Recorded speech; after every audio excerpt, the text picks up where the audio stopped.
السلام عليكم ورحمة الله وبركاته. ازيكم يا حبايبي؟ عاملين ايه؟ كل عام وانتم بخير. هنعمل الرقاق بطريقة سهلة جدا، هتعمليه من غير لا ياخد وقت ولا مجهود ولا اي حاجة خالص. معايا نص كيلو دقيق ونص معلقة صغيرة ملح وكوباية مية عادية. هحط انزل بالمية اهي في الاول، بسم الله الرحمن الرحيم، والملح عشان الملح يدوب معايا، وابتدي بقى اعجنه. سهل جدا اهوت، وهنعمله على البوتاجاز. اللي ما عندوش فرن بقى، اللي ما عندهاش فرن او في طاسه او على صينيه ممكن دلوقتي. والدقيق اهو، بسم الله الرحمن الرحيم. اقلب الملح الاول عشان يدوب في الميه، عشان وانا بفرده ما يبقاش مكلكح في قلب العجينه. بسم الله الرحمن الرحيم. وانزلت بالدقيق اهوت، وهسيب شويه صغيرين كده افرد ايه عليهم، وابتدي اعجنه عادي خالص اهو. تقلبي عادي خالص اهو، بس تعجني كويس قوي. عوزت ميه كمان، والدقيق خد مني ميه، هحط كمان شويه ميه. كل دقيق بياخد ايه ميه حسب ايه نوعيه الدقيق.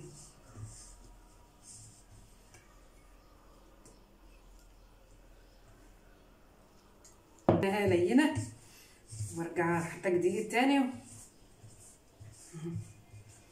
هنزل بقى على الرخام او على اي حاجه عندك اهيت، عشان اعجنها، اعرف اعجنها كويس. بص بقى، العجينه لازم تعجنها كويس اهي كده، عشان ما تيجي تفرديها ما تقطعش مني. هو خدنا كوبايه وربع ميه، حطيت الكوبايه الاول وخليت شويه التانيين للاخر عشان اشوف العجينه معايا لينه ولا حلوه. العجينه اهيت بقى جميله ازاي، والدقيق طبعا تكوني نخلاه، شايفين؟ ابتدي بقى اقطعها كور صغيره دي حبايبي دوت، عشان كل ما تعجنيها اكتر تسيب من ايديك اهيت، كل ما هتبقى النتيجه معاكي احلى واجمل. العجينه لا بتخمر ولا اي حاجه. ابتدي بقى ايه اقطعها قطع صغيره متساويه كده قد بعضها اهي، على قد بقى الصينيه اللي انت هتخبزي فيه، اللي هنعمل فيها الرقاق على البوتاجاز. انما الفرن طبعا بتبقى تكبري براحتك، لكن ده على قد الصينيه عشان نرقاه.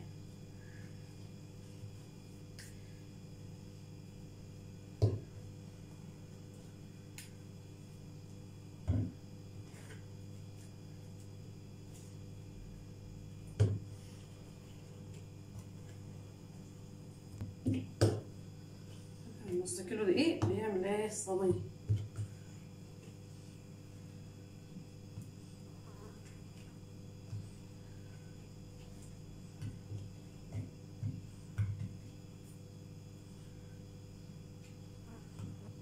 ابتدي بقى اغطيها واسيبها ترتاح يعني 10 دقايق. هبتدي بقى افرد اهوت بالنشابه. تحط شويه دقيق، افردي على دقيق. لو عندك نشا، حبه نشا على حبه دقيق، شويه نشا وشويه دقيق، او دقيق اهوت عادي. شويه اللي احنا كنا ناقصينهم من الدقيق.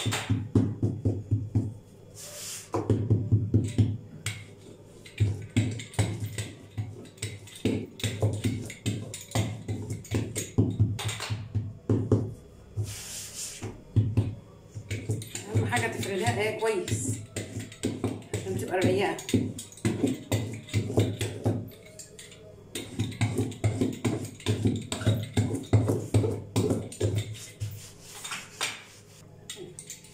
الصباع مكبرها خالص اهيت على قد ما تقدري كده اهي، عشان تبقى رقيقه معاك.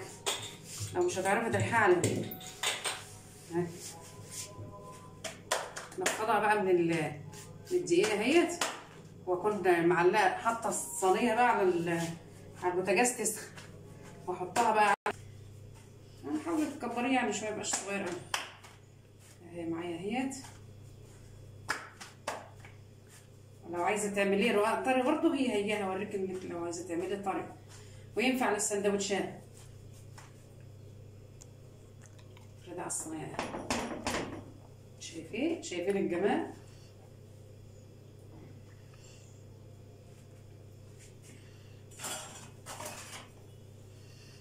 اول ما الحرف بتاعها ما تشيلهاش الا لما الحرف تلاقيه ارتفع معاكي عشان ما تتقطعش منك. ده الطري اهو بقى، رواية الطري. او ممكن ينعمل سندوتشات زي العيش السوري كده، وممكن تطلعيه طري وتعمليه رواية طري. ده اللي هيتغرق، ده الرواية اللي بتغرق الشوربه ويتعمل في الصينيه. تعمليه بقى بلحمه معصجه، قوانص، كبده، اللي انت بتفضليه. شايفين بقى ما شاء الله؟ شايفين الجمال؟ اللهم صل على النبي، اللهم صل على النبي. تبتدي بقى تقلبي على طول كده عشان ما تاخدش منك لون. سهل جدا، اشتري غالي. لا بقى ممكن تعمليه في البيت في 10 دقايق، ربع ساعه تكوني خلصتيه.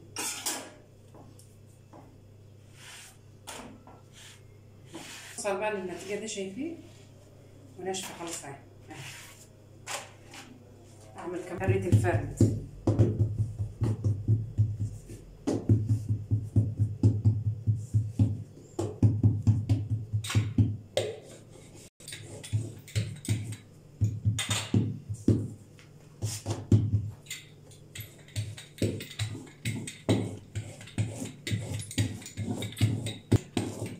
ابتدي اكبرها خالص اهي توسع معاك اهي، وتفضل بره كده اهي عشان ما يبقاش لها حرفها يبقى رقيق. تطلعي من الشبه لبره كده، تاخدي على بره كده. وحاولي بقى تسويها بجمال اهي، اتجاهات زي دي كده اهي، جميله اهي. بايديا اهيت. بسم الله الرحمن الرحيم. شايفين؟ شدي بقى كده اهوت الحراره بتاعك كده عشان تبقى رقيقه معاكي. شايفين بقى؟ حطوا اللايك بقى. حطيتوا اللايك ولا لسه؟ شايفين؟ اللهم صل على النبي. شايفين؟ ما شاء الله.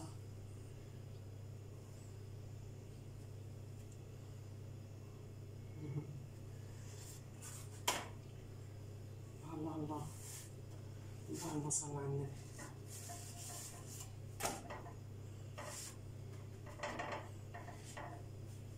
اتفرج عليه اول مره يحط اشتراك للقناه حبايبي.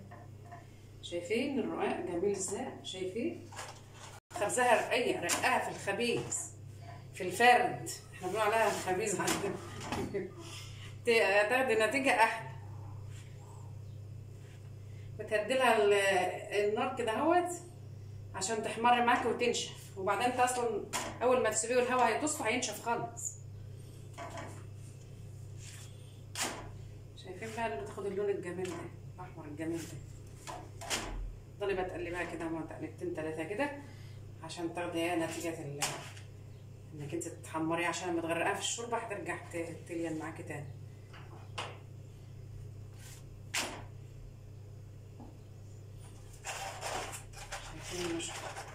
شايفين الجمال ده؟